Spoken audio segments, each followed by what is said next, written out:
Welcome to our deep dive into Japan's Nara period. Yeah, those fascinating years. From 710 to 794 AD. It's Japan's first true urban center, a city modeled after the Tang Dynasty capital, bustling with activity and political intrigue. So whether you're prepping for a trip or a presentation or just love history, we're here to bring this era to life. You know, going beyond the usual facts and figures, trying to uncover the why behind it all. Right, yeah. What's so captivating about the Nara period is that it wasn't just about Japan finding its feet. It was about Japan actively shaping its identity. It's like, imagine a nation looking outward, embracing elements from powerful neighbors like Tang China, but ultimately forging its own path. We've got a stack of sources, historical records, scholarly articles ready to paint a vivid picture. We'll cover everything from the grandeur of the capital city to the political dramas that unfolded. Oh, yeah. I think you'll be surprised by how much this era still resonates today. Let's start with Heijō-kyō, present-day Nara. This wasn't just any capital, it was meticulously designed to mirror the splendor of Chang'an, the Tang Dynasty capital. We're talking a population of 200,000 people, a staggering 7% of Japan's population at the time. This tells us that Nara wasn't just a political center, it was a cultural and economic hub, drawing people from all corners of the country. I can only imagine the energy of a city like that. Oh, yeah. It must have been a real melting pot of ideas and ambitions. But even with all this outward focus, the Nara period was also when Japan began to assert its own distinct identity. Right. One key example is the birth of Japan's first written histories, the Kojiki and Nihon Shoki. These texts weren't just chronicles of events, they were carefully crafted narratives, designed to legitimize the emperor's power, linking him to a divine lineage. Right. It's a reminder that history is often written by the victors. Exactly. And speaking of narratives, this period also saw the emergence of the Manyushu, the oldest surviving collection of Japanese poetry. Can you picture the courtly life, filled with the beauty of written words and verse, carefully crafted to convey emotion and meaning? Yeah, it's a fascinating contrast. On one hand, you have these grand historical narratives aimed at solidifying power. And on the other, you have this outpouring of personal expression through poetry. Yeah. Speaking of cultural developments, Buddhism, well introduced earlier, really flourishes during the Nara period. What can you tell us about this? Sure, Buddhism wasn't just a spiritual movement. Right. It became a powerful political force, championed by Emperor Shōmu, who saw it as a source of strength for the nation. To demonstrate this, he commissioned the construction of the Todai-ji, or Eastern Great Temple. Think about it, a 16-meter-tall bronze Buddha statue, housed within this massive temple complex. That's an incredible statement of power and devotion. It's a bit like the pyramids of Egypt, a monumental undertaking. That speaks to the resources and ambitions of the Nara rulers.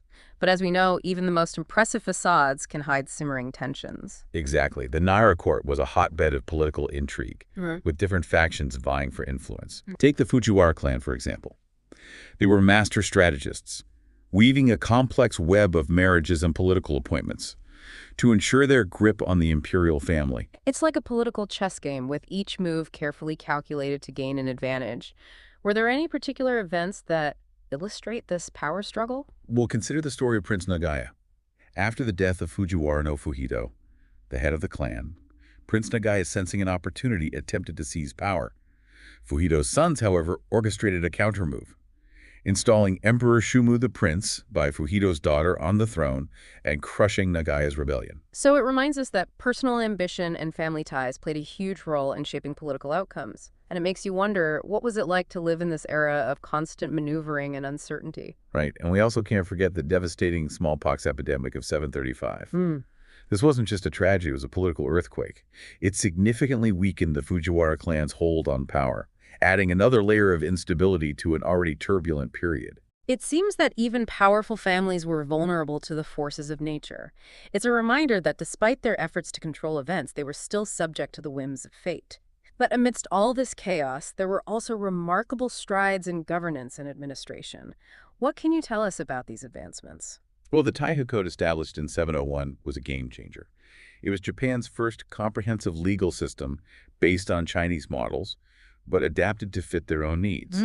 Think of it as the foundation upon which a more centralized and organized government was built. So the Nara period wasn't just about adopting foreign ideas, it was about adapting them to fit their own context. What were some of the key features of this Taihō Code? Well, it covered everything from criminal law and court procedures to land distribution and taxation. It aimed to standardize governance across the country, laying the groundwork for a more unified Japan. This sounds like a major step towards a more bureaucratic state. What were some of the lasting impacts of this code? It had a profound impact on Japanese society. It established a clear hierarchy of officials, formalized legal procedures, and introduced a system of land allocation and taxation. This created a more stable and predictable environment, which, in turn, fostered economic growth. It's like they were creating the rules of the game, making it clear how power was structured and how people were expected to behave. But as we know, rules are made to be broken, or at least bent. Exactly, and that's where the shun come in. These privately owned estates, often controlled by powerful families or religious institutions, started to operate with increasing autonomy from the central government. So while the Taihu Code aimed to centralize power, the rise of shun represents a counter-trend, a shift towards a more decentralized power structure. How did this tension play out? It created a dynamic that would eventually lead to the decline of the Nara period. As the shun grew in size and influence, they became mini-kingdoms, with their own armies and systems of governance. This undermined the authority of the central government and set the stage for the rise of the aristocracy in the subsequent Heian period. It's a reminder that even the most well-intentioned reforms can have unintended consequences. But before we move on to the Heian period, let's explore another aspect of the Nara period that's often overlooked: the role of women in politics. Right. Yeah. The story of Empress Kukin is a prime example. She ascended to the throne not once but twice, demonstrating that women were capable of holding the highest position of power in Nara society. Her reign wasn't just symbolic, she actively participated in governing, making decisions on matters of state and promoting Buddhism. It seems that Empress Kukin shattered the glass ceiling, even if it was temporarily repaired after her death. However, her story also highlights the challenges women in power faced. Her close relationship with the Buddhist faith healer Dukyus, while seemingly a personal matter, sparked controversy and ultimately led to a backlash against the influence of both women and Buddhist priests in politics. It's a reminder that social norms and expectations can limit even those in positions of authority. It makes you wonder how history might have unfolded differently had she not formed such a close bond with Dukyus. Absolutely. Her story raises fascinating questions about the interplay of personal relationships, religious beliefs, and political power in Nara society. But it also reminds us that individuals, even emperors and empresses, don't operate in a vacuum. They are both shaped by and shape the social and cultural norms of their time. Speaking of shaping culture, let's shift our focus to the arts. The Nara period saw a flourishing of creative expression, influenced in part by contact with Tang China. What were some of the key artistic developments during this time? Well, one prominent example is the emergence of the first authentically Japanese gardens. While inspired by Chinese garden design, these gardens reflected a distinctly Japanese aesthetic. Can you elaborate on what made these gardens uniquely Japanese? Unlike the formal symmetrical gardens of China, which often emphasize grandeur and human control over nature, Japanese gardens of the Nara period focused on creating a sense of harmony with the natural world. They used natural elements like rocks, water, and plants to evoke a sense of tranquility and spiritual reflection. It's like they were creating miniature versions of the Japanese landscape, capturing its essence within the confines of a garden. It's a far cry from the manicured lawns and perfectly trimmed hedges we often see in Western gardens. Precisely, these gardens were meant to be spaces for contemplation, for connecting with nature and with one's inner self. They were also used for poetry writing festivities, where guests would gather to compose and recite poems inspired by the beauty of their surroundings. This fusion of nature art and social interaction seems to be a hallmark of Japanese culture even today. It speaks to a worldview that sees beauty and meaning in the everyday, in the subtle interplay of light, shadow, and natural forms. And it's not just gardens that reflect this aesthetic. We see it in the development of calligraphy painting and sculpture during the Nara period, all of which were influenced by Chinese models but adapted to fit Japanese sensibilities. Speaking of Chinese influence, we can't forget about Japan's active pursuit of knowledge from Tang China. What can you tell us about those diplomatic missions, the Kentushi? The Kentushi missions were more than just diplomatic visits. They were cultural expeditions. Every 20 years, a group of Japanese scholars, monks, and officials would embark on a perilous journey to the Tang capital, eager to absorb everything they could about Chinese advancements in art, literature, science, and governance. It's fascinating to imagine them traveling across the sea, carrying with them the hopes and ambitions of their nation. What kind of impact did these missions have on Japanese society? They brought back new ideas and technologies that transformed various aspects of Japanese life.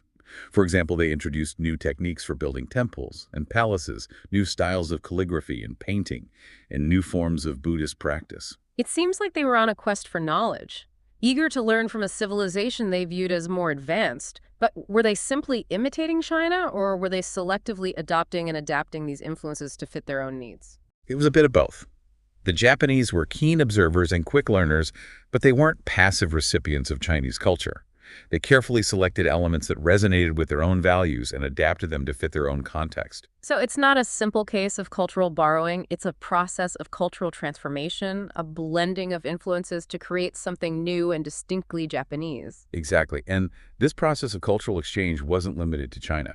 We see evidence of trade and contact with other regions as well, particularly through the Silk Road, which brought exotic goods and ideas from as far away as India and the Middle East. So Japan, during the Nara period, was a crossroads of cultures, a place where different traditions and artistic styles converged and mingled. It must have been an incredibly vibrant and dynamic period. It was, and this cultural dynamism is reflected in the art and artifacts of the era. The shushu, and a treasure house belonging to the Todai-ji temple, contains a vast collection of objects that attest to the cosmopolitan nature of Nara culture. What kind of treasures are we talking about? It's a veritable time capsule containing everything from exquisite textiles and ceramics to musical instruments, calligraphy scrolls, and even Buddhist scriptures. And these objects aren't just Japanese in origin. They represent a wide range of influences, including Chinese, Korean, Indian, and even Persian. It's like stepping into a museum that spans continents and centuries. You can almost hear the echoes of camel caravans traversing the Silk Road, bringing these treasures to the heart of Japan. It's a powerful reminder that even in ancient times, the world was interconnected through trade diplomacy and the exchange of ideas.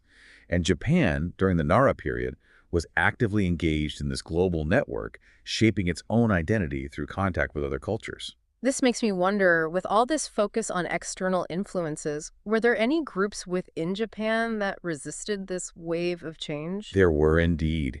The Heijō people who lived in southern Kyushu actively resisted the Nara government's attempts to integrate them into the centralized system. They had their own distinct culture and traditions and weren't eager to relinquish their autonomy. It's a reminder that the process of nation building is rarely smooth or straightforward.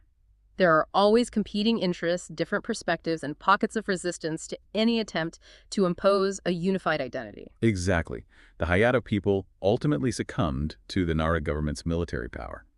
But their story highlights the challenges of creating a unified nation out of diverse cultural groups. It also underscores the importance of understanding history from multiple perspectives, recognizing that there are always different sides to every story. Well said. And as we delve deeper into the Nara period, we need to keep this in mind, that history is not just a collection of facts and dates. It's a tapestry woven from the experiences and perspectives of countless individuals and communities, each with their own stories to tell. It's a fascinating and complex tapestry, and we've only just begun to unravel its threads. But before we continue our exploration, let's take a moment to reflect on what we've learned so far. We've seen how the Nara period was a time of immense transformation as Japan embraced foreign influences, developed new political and legal systems, and laid the foundations for its own unique cultural identity. We've also seen how this process of transformation was marked by both successes and challenges. As the Nara rulers navigated complex power dynamics, dealt with epidemics and rebellions, and sought to balance the needs of a diverse and evolving society. It's been a whirlwind tour through a pivotal era in Japanese history, and I'm eager to continue our exploration, but for now, we'll have to pause our journey. Don't worry, we'll be back soon to wrap up our deep dive with some final thoughts and reflections on the lasting impact of the Nara period. Until then, keep those time-traveling minds engaged, and we'll see you back here for the final installment of our Nara adventure. Welcome back to our deep dive into Japan's Nara period. It's been quite a journey, hasn't it? From bustling capitals to political intrigue, religious fervor, and artistic innovation, this era has really come to life for me. Yeah, it really has. It's fascinating how much happened in just 84 years. It makes you wonder, what would those Nara emperors and artisans think if they could see Japan today? It's a great question. As we wrap up our exploration, let's try to connect the dots between Nara and modern Japan. What aspects of this period do you think continue to resonate today? Well, the Nara period wasn't just about laying the groundwork for Japan's political and social structures. It was about shaping a cultural identity. Hmm. And that process of borrowing, adapting, and transforming elements from other cultures, particularly from China, is something that continues to this day. It's that idea of taking inspiration from the outside world, but then filtering it through a distinctly Japanese lens, creating something new and unique. We saw it in the development of Buddhism, the emergence of uniquely Japanese gardens, and even in the way they adapted the Chinese writing system to fit their language. Exactly. And this cultural dynamism, this ability to synthesize influences from different sources, is something that I think defines Japanese culture to this day. Think about Japanese cuisine, for example. Hmm. It incorporates elements from various culinary traditions, yet it has its own distinct flavor and identity. That's a great analogy. It's like they're constantly experimenting, blending, and refining, always pushing the boundaries of creativity. But let's not forget about the political legacy of Nara. The Taihō Code, despite its challenges and eventual modifications, established a model for centralized governance that continues to influence Japan today. Right. The Nara period may have witnessed the rise of shun, those privately owned estates that challenged the central government's authority. But it also saw the establishment of a bureaucratic system, a hierarchy of officials responsible for administering the law and collecting taxes. This system, albeit in a much more complex and evolved form, still underpins the way Japan is governed today. It's remarkable how these foundations laid in the 8th century continue to shape the political landscape of modern Japan. It shows us that even seemingly ancient history can have a profound impact on the present. And it reminds us that history is not just a linear progression of events. It's a cyclical process with patterns and themes recurring across time. The tensions between centralized and decentralized power, between tradition and innovation, between embracing foreign influences and asserting a unique identity, these are all themes that we see play out throughout Japanese history. Right. And they all have their roots in the Nara period. It's like the Nara period is a microcosm of Japanese history, a period that encapsulates the key challenges and opportunities that have shaped the nation's trajectory. So as we wrap up our deep dive, what's the one key takeaway you would leave our listeners with? I would say this: the Nara period, while often overshadowed by later periods like the Heian or the Edo, is essential for understanding the foundations of Japanese culture, politics, and society. It was a period of immense creativity, adaptation, and transformation, a time when Japan laid the groundwork for its own unique path. It's a period that deserves more attention, more exploration, and more appreciation. And I hope this deep dive has sparked a curiosity in our listeners to learn more about this fascinating and pivotal era in Japanese history. I couldn't agree more. By understanding the past, we gain a deeper appreciation for the present and a clearer vision for the future. And who knows, perhaps by exploring the legacy of the Nara period, we might even glean some insights that can help us navigate the complexities of our own time. That's a thought-provoking note to end on. Thank you for joining us on this journey through time. We hope you've enjoyed exploring the Nara period with us. Until next time, keep those curious minds engaged and keep exploring the rich tapestry of history.